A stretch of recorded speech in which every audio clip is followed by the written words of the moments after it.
সাভারে পুলিশের সাজোয়া যান থেকে আহত শিক্ষার্থী ইয়ামিনকে টেনে হিঁচড়ে ফেলে দেওয়ার দৃশ্যে ফুঁসে ওঠে গোটা জাতি।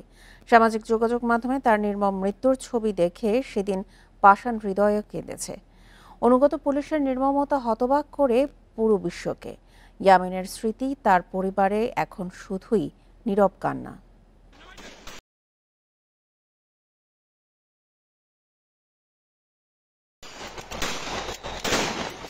2024 সালের 18 জুলাই কোটা সংস্কার আন্দোলনে উত্তাল রাজপথ।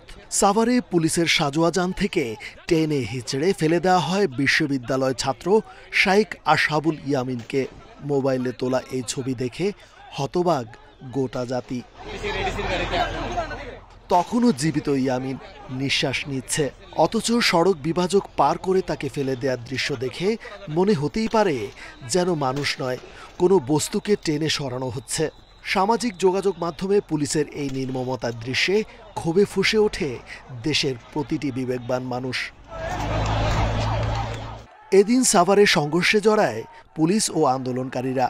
MISTর কম্পিউটার বিজ্ঞান ও প্রকৌশল বিভাগের ৪র্থ বর্ষের শিক্ষার্থী ইয়ামিনও ছিল রাজপথের সম্মুখ সারিতে। তার শূন্যতা এখনও প্রতিটি মুহূর্তের নীরব কান্না বাবা মহিউদ্দিনের।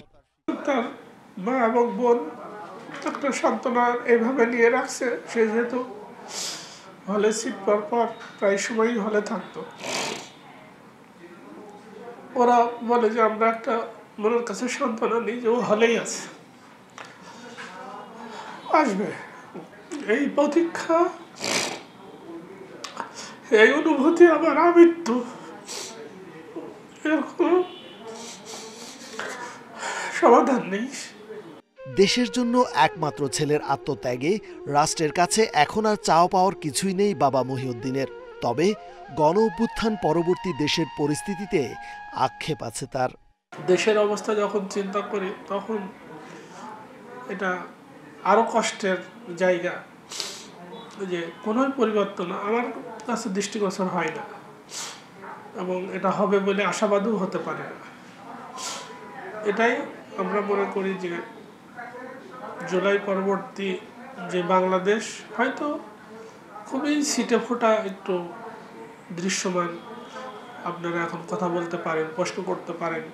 জুলাই ফাউন্ডেশন থেকে পাওয়া অর্থ দিয়ে ইয়ামিনের নামে হত দরিদ্রদের জন্য একটি দাতব্য সংস্থা গড়ে তোলার কথা জানিয়েছেন ইয়ামিনের বাবা। রেজওয়ানুল হক, ইন্ডিপেন্ডেন্ট নিউজ, ঢাকা।